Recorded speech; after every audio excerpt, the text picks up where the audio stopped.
was about to drop Honey off with her friend to hang out for the day while I work, and we came across a roadkill, a young buck that was hit probably sometime early this morning, so he's still pretty fresh. And I think Honey's maybe a little excited to go get him. But anyways, we rerouted the day and decided to go harvest this roadkill, and figured we'd make a video out of it. So here we go.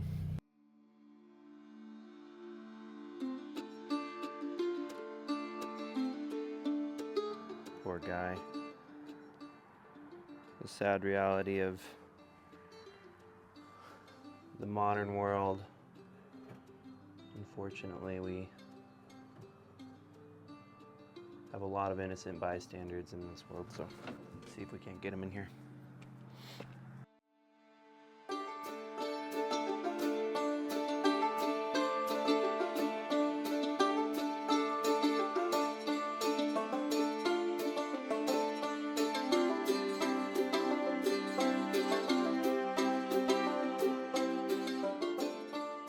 Harvesting roadkill is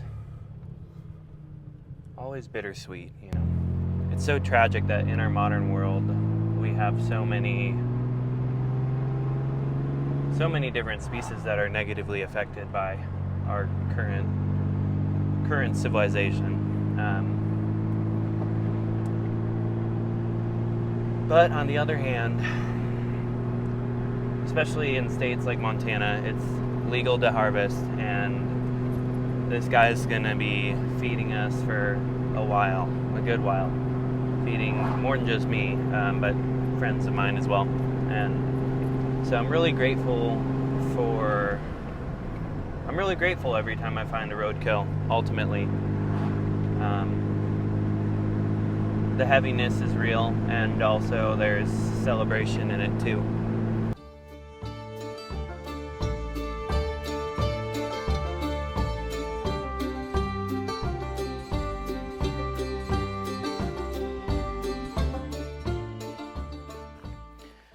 We're gonna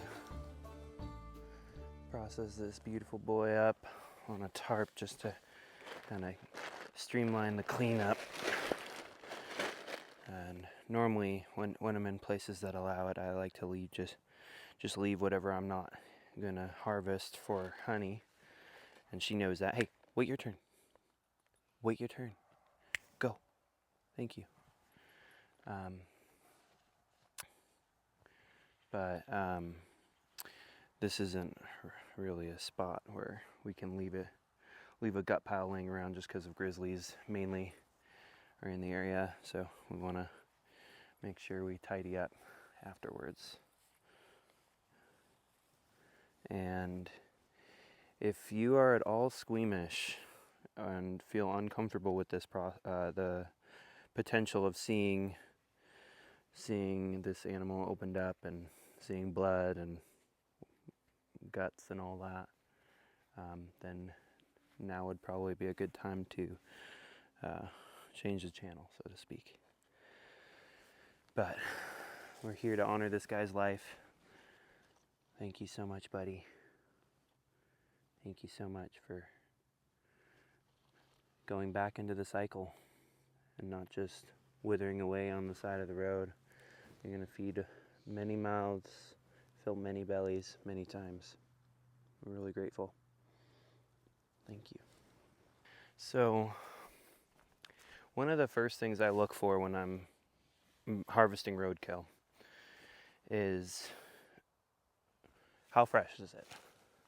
And one of the first indicators is going to be, is he still in rigor mortis, or is he in rigor mortis yet? So rigor mortis is when it usually sets in 2 to 3 hours after death, sometimes sooner. But that's when the muscles stiffen up. Like this, you can tell he's pretty stiff. And generally rigor mortis only lasts about 12 hours, give or take. As a general rule of thumb, if an animal is still in rigor mortis, generally they're still gonna be safe to eat. The industry standard of like cleanliness around and sanitation around meat is there for safety and insurance purposes, and it is generally a good standard to uphold. But you can actually get away with a lot more than you think you can with meat, as far as how old it is or how long it's been out of the refrigerator. For instance, this guy, once we get him all processed up, I'm actually going to hang the quarters for at least a couple days. It's really good to let the quarters, or to let the meat relax out of that rigor mortis state, and be in like a dry climate. That's, I mean, if it's cool, that's ideal, but even if it's warm, just in the shade, hanging, drying out, you know, put tarps around it or bags or game bags or whatever to keep flies off of it. But it's like a really good way to kind of let the meat cure a little bit. This guy, I know for a fact he wasn't there late last night, and he was there early this morning. So my guess is he's started to cool down on the outside, but in here he's still warm, which is a pretty good sign. It means that it's cool enough that he's cooling off, but he's still pretty fresh. He's still in rigor mortis. I'd say no more than 6 hours old, and that feels great to me. So one of the first things you want to do is make the cuts on the hide. Being a hide tanner, I always like to salvage the hide if I can, if it's worthwhile, which this one is completely unscathed, really. It's got a couple tears in the front quarters, but I usually start along the chest.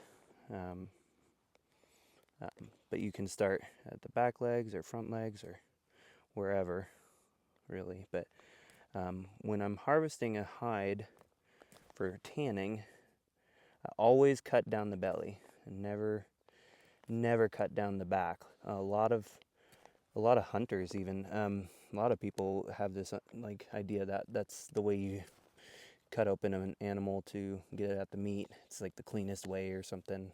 I'm not entirely sure the logic. It's actually, to me, it seems pretty illogical.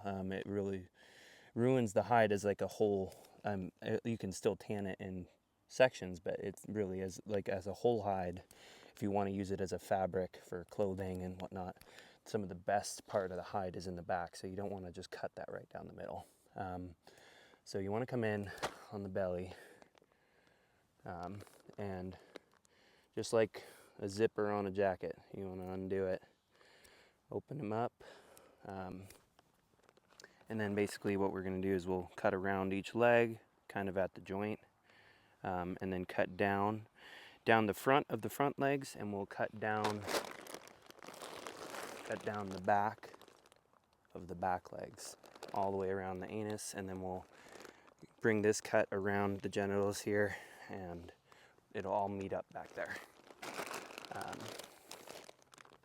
And that way of making your cuts is going to give you a pretty square hide, which as a hide tanner is, this is kind of getting into the nerdy side of things, but as a hide tanner, it's what we look for to as far as like a quality hide to tan. The hides that are most worthwhile are going to be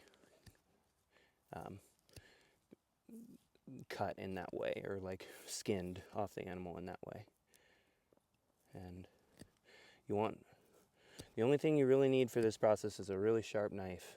If you want, you can use gloves or do whatever you need to do to feel okay sanitation wise, but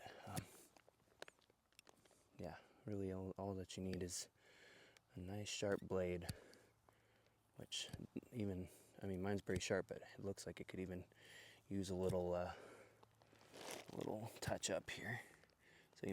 So might be nice to just have a knife sharpener around. Notice how I keep that edge of the blade facing up, and the back of the dull side of the blade, I try and keep it parallel with where I'm making my cut. So I just went around his back leg at the joint pretty much, and then down the back of his back leg and kind of hooked in right here. And now we're gonna make it up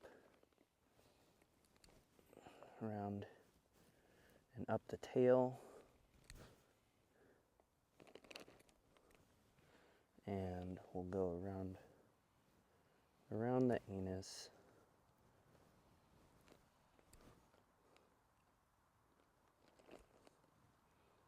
That way that's all freed up.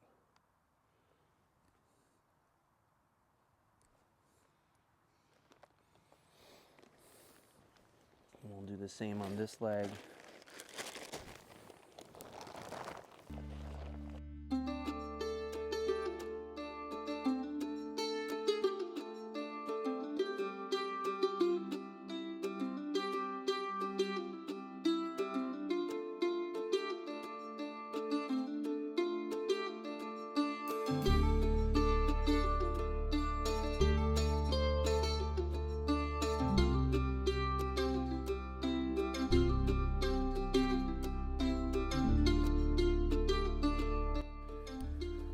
So when you start the cut around the joint of the leg, it's helpful to kind of pinch the skin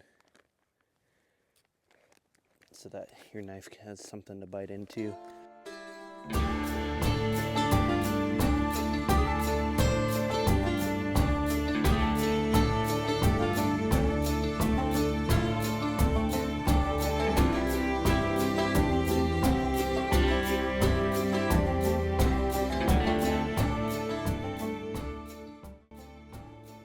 It seems to be common belief that you need a knife in order to remove the hide from the animal. But I've found that when using a blade, you're almost guaranteed to put nicks or score marks in the hide, which can compromise the hide itself. And being a hide tanner, this is something I absolutely want to avoid. So I only use a blade to help release the hide in areas like around the neck where it has a hard time letting go.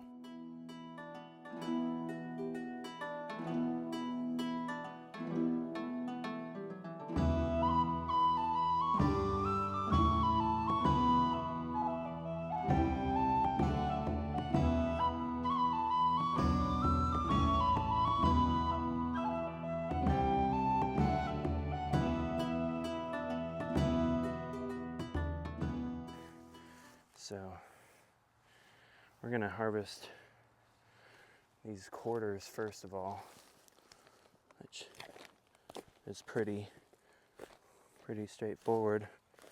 Kind of pull on the quarter to kind of open them up. Let's see, actually that cut was a little too far. Or not far enough, rather. Down. Oh, and this is why we want to skin. Make sure we skin all the way, at least halfway down the animal before cutting them up. Just because we don't want to cut into the hide on accident. Let's see, so we got our scapula, our shoulder blade back there. You can kind of see it coming out right there. We want to get behind that.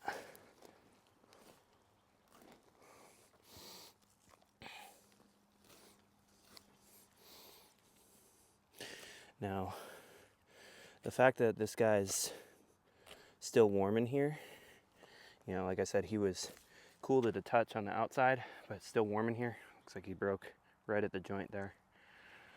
That's a very good sign. Okay. Doesn't get cleaner than that, really, for a roadkill. So we're giving thanks. He's still fresh and very unscathed, relatively speaking, for roadkill. Now this rear quarter, we're going to start to get a little messy. I should probably make sure we're skinned as much as possible back here.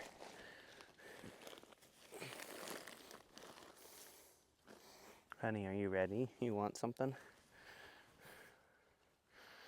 Honey really loves the ears She loves the cartilage. There you go. Oh yeah, yum.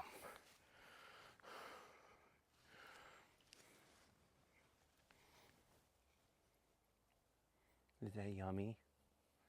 Yeah, you're probably gonna go stash it, aren't you? You should probably just eat it. Yeah, very good.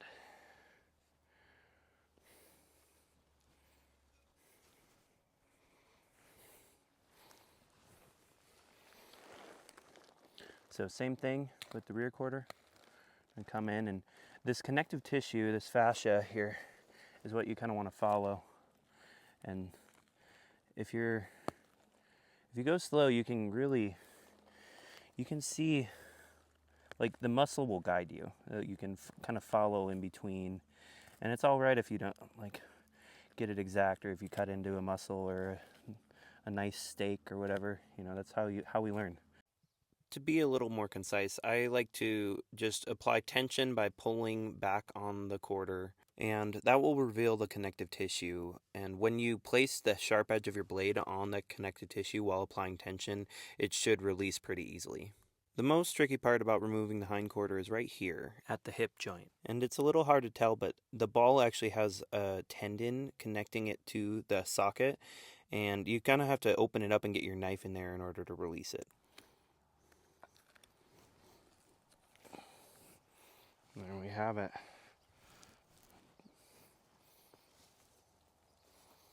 This is a very, very clean hunk of meat, honestly, for this. I really can't get over just how grateful I am for that.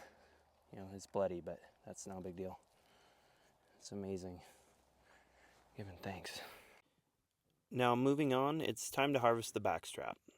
The backstrap is a muscle group that runs along the spine and kind of rests on top of the rib cage. It starts at the base of the neck and runs all the way down the back, connecting to the top of the pelvis bone. Now, I like to start by peeling back the flank meat, which is that flap of meat I'm holding with my left hand there.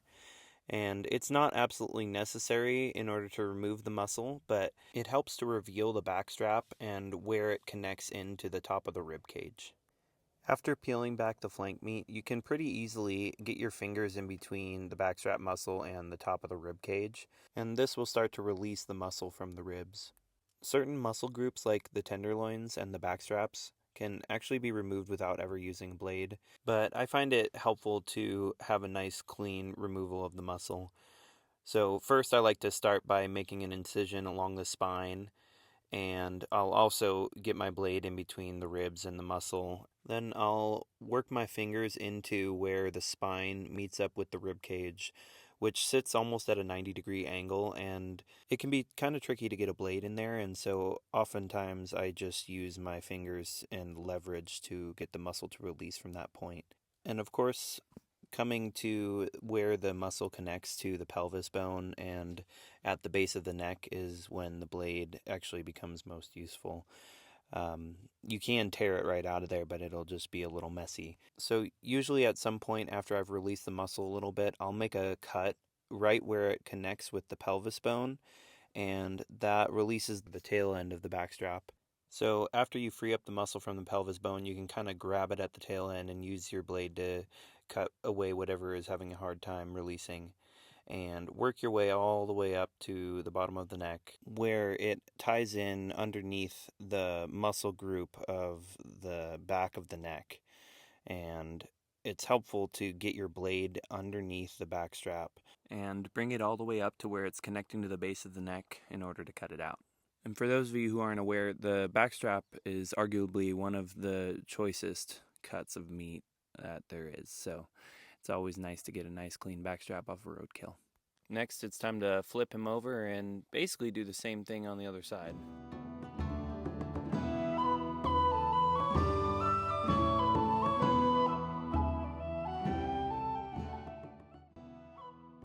As I got into it, I realized that this must be the side he got hit on. There was a lot of blunt force trauma, and so as I was going, I was removing any meat that appeared to be bruised because it can actually spoil quite a bit faster than the other parts of the muscle, especially when you're planning to hang the meat.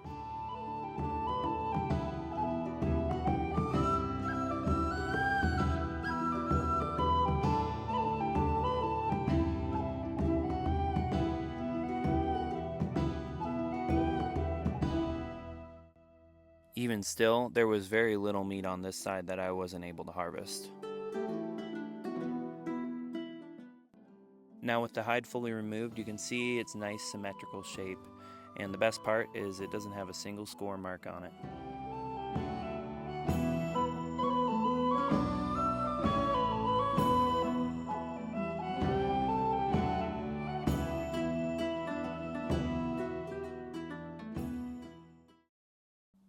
Right here, the camera angle and the lighting was a bit better to be able to see what I was talking about earlier with that ball socket joint.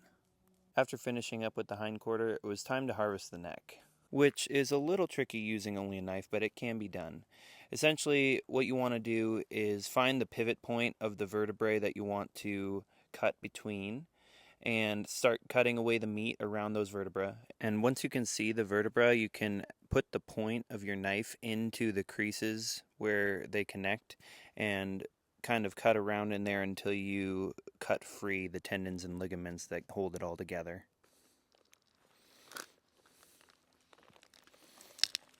Alright, there we go. Yeah, you cut away as much as you can. Get as close to that joint as possible, and then oftentimes just a little twist. That's all you need.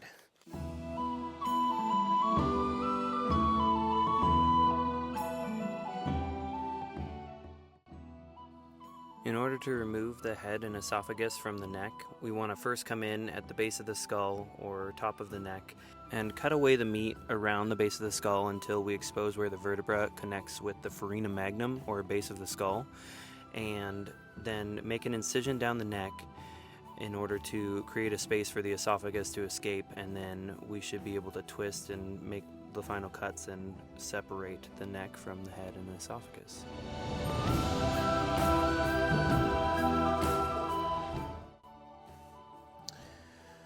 Alright, well,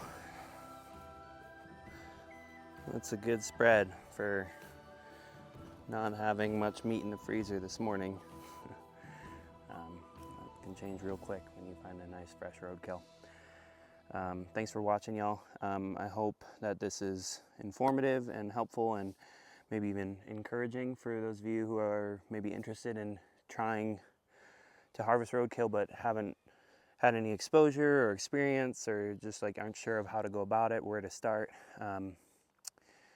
I hope that this video encourages you to get out there and obviously be safe.